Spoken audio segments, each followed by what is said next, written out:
When Bill Draper was on this stage in 2011 for the launch of his wonderful book, The Startup Game, I said then that history may well show that the name Draper in the 21st century will come to mean the same thing in the realms of business and education and philanthropy that names like Carnegie and Chase meant to the 20th century. Bill's father, General William H. Draper, Jr., served our country with distinction in two ways. Immediately after World War II, he sat at the right hand of General George Marshall and oversaw the overwhelming logistics involved in the Marshall Plan, including the Berlin airlift, which sustained that war-torn and divided city with American money and know-how. General Draper then returned to the United States and entered the world of venture capital, co-founding the first venture firm on the West Coast. Bill came west from Harvard Business School after a stint in industry to eventually enter the venture capital business too, with his friend and partner, Pitch Johnson. His son, Tim, followed him and backed Hotmail and the Chinese internet giant Baidu, among others. His grandsons, Adam and Billy, are in the business now, and his granddaughter, Jessie, is a budding tech star and more. And you'll hear from Bill and Tim and Jessie tonight. So why are we telling this particular story? Well, our new Exponential Center was created to examine entrepreneurship from a 360-degree perspective. We believe the venture capital entrepreneur story is part and parcel of the transformational story of computing. We have unique access from this unique location to men and women like Bill and Tim and Jessie, experts and veterans who can take us inside the story, illuminating our understanding and inspiring the future.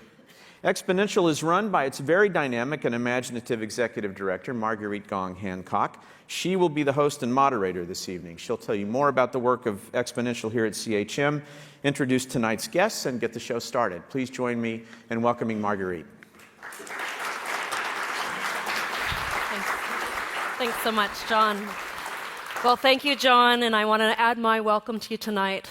With the launch of the Exponential Center, the Computer History Museum now is really focused on capturing the legacy and advancing the future of innovation and entrepreneurship. And as part of that, we explore the stories of the people and the companies and the communities like Silicon Valley and tech hubs around the world that are making that transformation happen.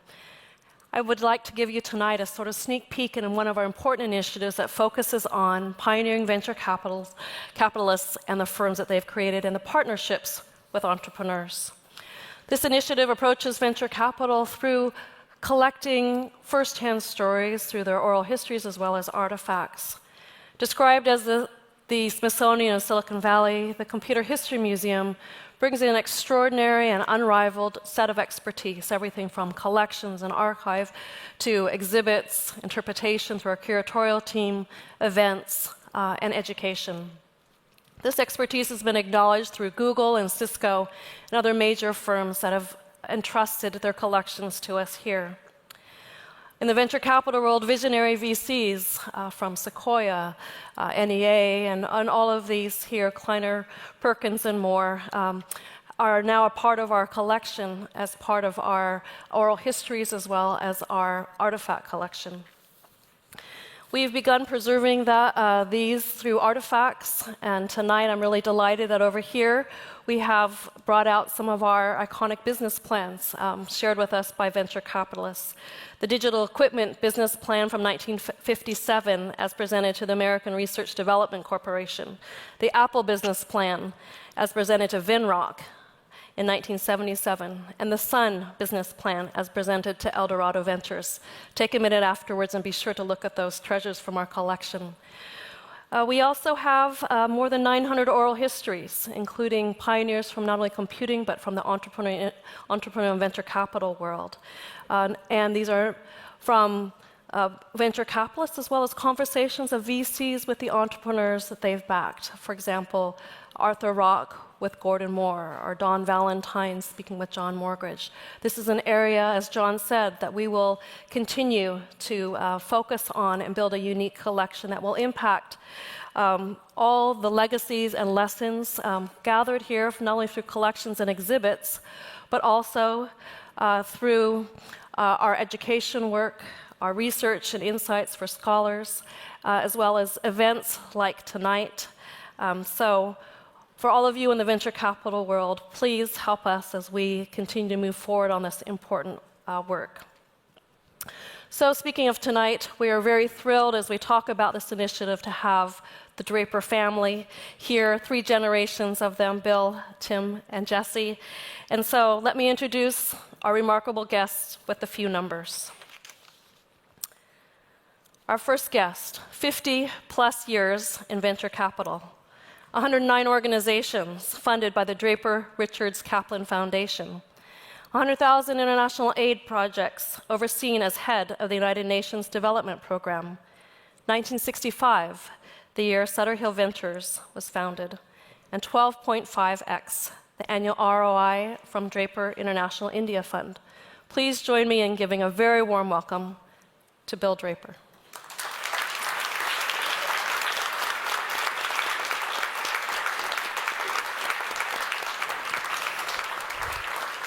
So wonderful to have you here, Bill. Thank you very much. Thank you for joining us.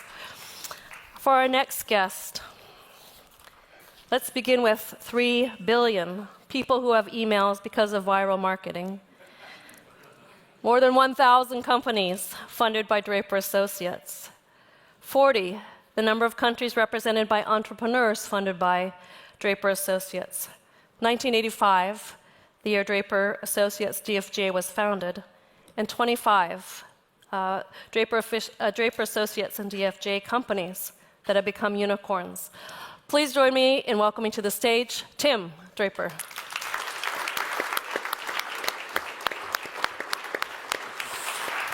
So great to have you here. Thank you. Thanks, Tim. Nice to be here. And for our next guest, 70%, the number of female LPs in Halogen Ventures. 500, the number of interviews of entrepreneurs produced for the Valley Girl Show. 250 female-founded business plans reviewed this month for Halogen Ventures. 35 females funded through Halogen Ventures. And 1 Emmy nomination for the Valley Girl Show. Please join me in welcoming Jesse Draper.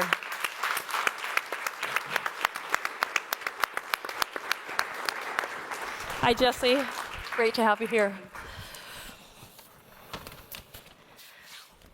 Well, it's such a delight to have each of you here tonight. Thank you for joining us here at the Computer History Museum. So here we are with Scale's funders.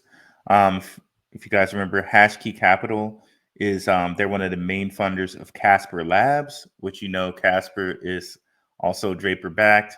I also see Draper doing a lot of deals with Galaxy. And also we hinted at Draper being a consensus guy. Consensus are the people who do the coding for Ethereum. So very, very telling that, they're here partner or investing in Scale. But yes, I also think Draper owns a piece of consensus. And if we look here to tier 2, Boost VC, that's the one that's owned by his son, which I'll show you guys in just a second so we can have that receipt. And you can also see here tier 3, Winklevoss Capital. Remember, we told you that Draper owns a piece of Gemini. So he's kind of multi-invested in Scale here. If you take all the connections I just gave you, Winklevoss Capital, Boost VC, Galaxy, and Hashkey Capital, and Consensus. So let's just take a little look-see over to Boost VC. I can show you here. Scale's right there, Scale Labs. And if we go up here, about us, you'll see Adam Draper, who's his son. So we've covered like 4 generations of Draper just in the talking here. See there, Adam Draper, 4th generation venture capitalist. And we're going to cover, I think, maybe the 1st generation of Draper venture capitalism is William Draper Jr. Let me get him out here. Okay. So, okay, William Draper Jr. So, first United States ambassador to NATO. Okay. So he basically kind of just was in there to kind of start everything off from April to June. And then he moved over to being the leader of the Marshall Plan.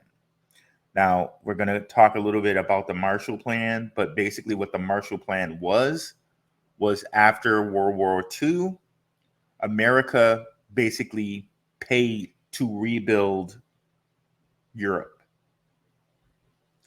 And he was the head, he was the chairman of that whole thing.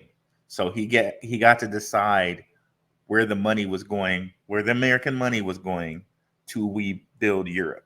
So right there, you see a part of policy. He's a part of the policy of rebuilding Europe in World War II. He's having like international trade going on. He's having money cross borders there. So again, when we apply that to SWIFT, we can see that Tim Draper, had all of these connections from his father and his grandfather. Okay. And we're going to give you some more information to back that up. You can see it here.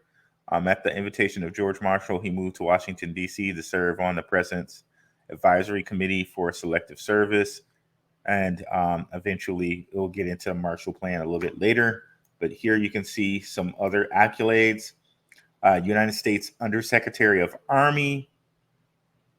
He was the first one under Harry Truman. And one thing to note here, Truman was a Democratic president. He was here with Truman. And then 4 years later, he got into a position from Dwight Eisenhower, who was a Republican. So this goes across party line as well. Okay. So Draper's getting it done. So United States Undersecretary of War under Truman here. So this guy's, in it, like kind of knee deep in the World War II times. He's like in the thick of this, as appointed by the president. So he's literally in a decision-making position here. Now, I'm going to reference an article here. Pull it up.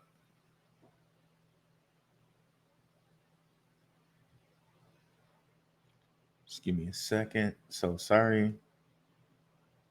All good. Okay, man. here we go. So this is an article in which they kind of just were talking about the Drapers as venture capitalists. This is computerhistory.org, because I think we covered it before. The Drapers, before the Drapers, there was no Silicon Valley. They kind of were one of the first people to kind of invent it. In fact, this Draper, William Henry Draper Jr., was credited as having the first limited partnership venture capital firm. Okay. And the guy who was credited for kind of inventing venture capitalism, George, I think his name is George Detroit. Draper's daddy, this Draper's son, William Henry Draper III, was his student. So they're very much connected to the birth of venture capitalism. And they're going to say that somewhere down here. They're just going over accolades of Bill Draper, which is William Draper III, Draper's dad, and then Tim Draper himself. And then I think that's Tim Draper's daughter, Jessie Draper. But let's go. Okay, we can read his dad's stats on this. 50 years plus in venture capital, and his dad is still alive, by the way, something like 98 years old. Can you do me a favor? Can you right click on that and do open image and new tab?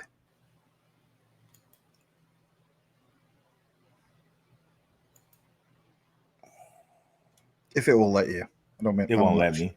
Okay, no problem. Then he has 10,000 or 10K international aid projects overseeing as head of United Nations development program. We might go over that a little later, but as appointed by George Bush, Draper's dad, William Draper III, had like 10K aid projects with the United Nations. So I know Max mentioned the United Nations once with you guys with um, Gilbert Verdian. So all of these people kind of are kind of in with the United Nations, the World Economic Forum, and big world like foundations like that. So 1965 founded Sutter Hill Ventures, but that's his daddy, so we won't focus too much on that. 12.5x annual return on investment from Draper International Indian Fund. I mean, if you guys are wondering why, if I was a guy connecting, right? Let's say, for example, let's just come back in the frame for a second, because I mean, I don't want people to dismiss your alpha. And what I mean by that is this. There's reasons why, whether it's Rue or it's Underdog Researcher and so on, are constantly showing you guys all these connections from the past. It's because big money has already proven itself. That's why you're seeing the presented material and why they keep pounding it home with the Draper connections. So I just want to throw that out there, because I mean, I get it. Sometimes people just want to see the newer stuff being posted, but by all means, don't dismiss this. I mean, that in itself, I mean, how many things can you talk about that's not like even blockchain related that has those type of returns? That's where I'm trying to go with this. So anyway, by all means, continue. I just didn't want to. No, I I'm just glad don't you want pointed that. that. Yeah, I'm don't glad you dismiss that, pointed right? that out. Yeah. Yeah, I'm glad you pointed that out, Max, because India, another couple videos of mine, I know Underdog Researcher pointed it out. No one's talking about that before we started talking about it, but India is a really big growth market, and some of the seeds were already planted here, which you can see with Bill Draper, William Draper III, Tim Draper's dad, with India. Okay, because understand, CoinDCX is a exchange that Tim Draper owns. That is the biggest exchange in India. But already you could see his dad was already in India making connections for him. Okay, so it's very important to understand this, because you get to see money was already moving there. They're just building and currently building out more and more infrastructure, just more and more infrastructure. So the Draper family venture capital dynasty all started with General William Draper II, who at the end of World War II, and this is William Draper Jr. or the second, one either or. At the end of World War II, he oversaw the implementation of the Marshall Plan in Europe.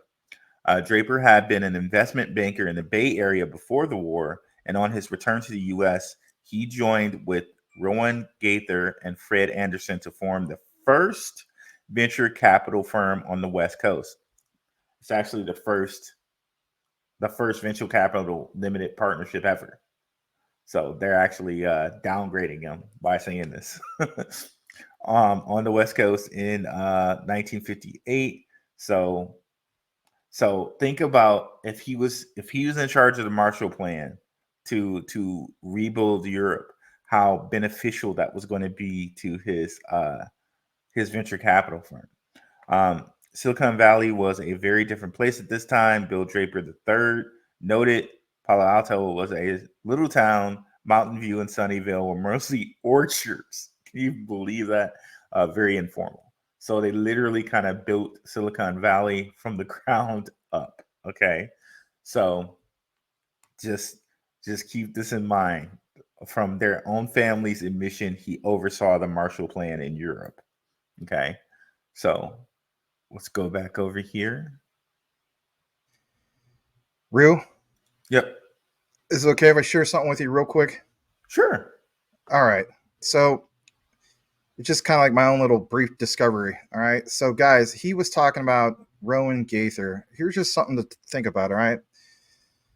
A little bit of emphasis. I'm not trying to steal the show from Rue, but he even has me going down the rabbit hole sometimes. So check this out for yourself. This is really, in my opinion, something else. Because, you know, we talk about blockchain. We talk about like some of these ones are like part of the assembly line of Web3, right? No pun intended.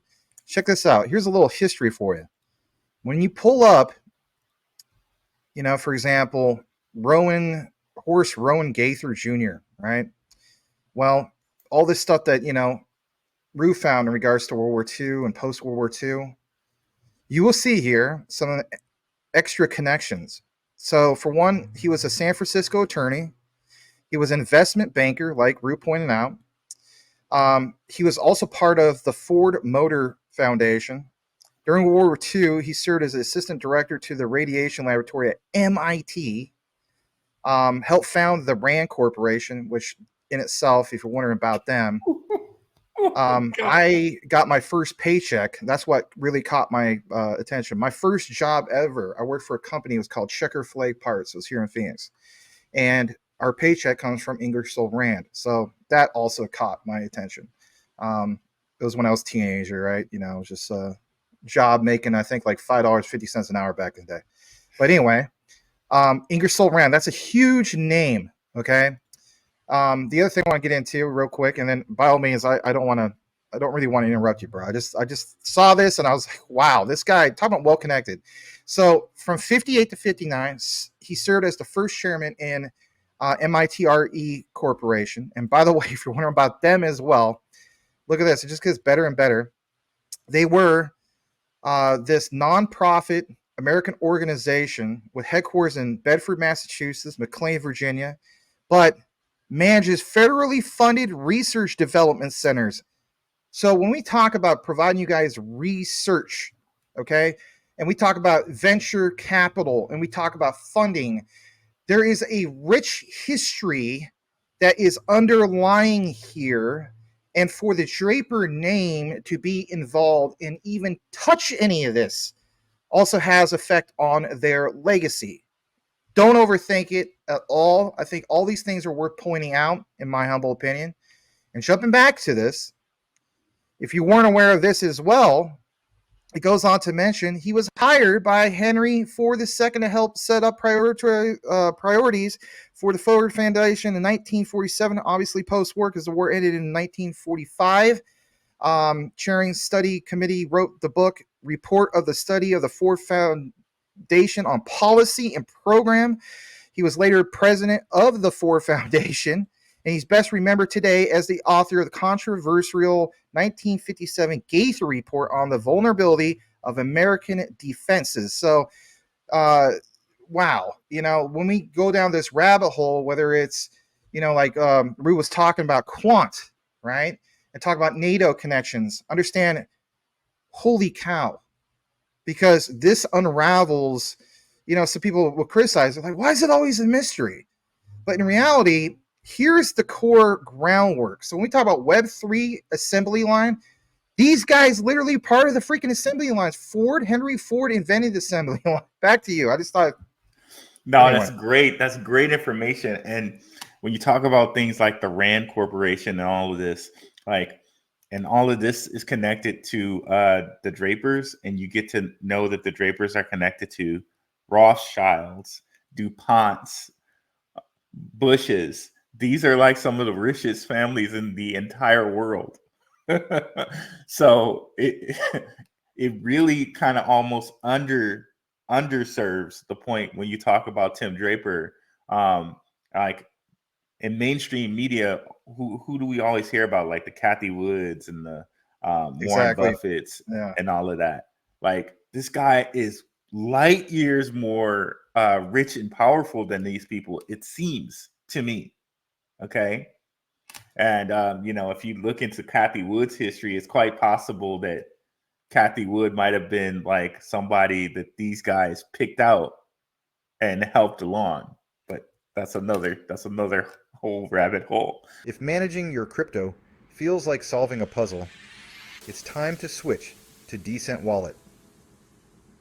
Say goodbye to complicated setups and hello to Decent Wallet, the hassle-free solution to your digital currency needs.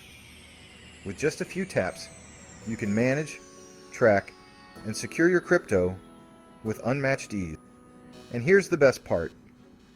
Grab your Decent wallet at a discounted price by using the referral link below. Don't miss out on making your crypto experience smoother and more secure.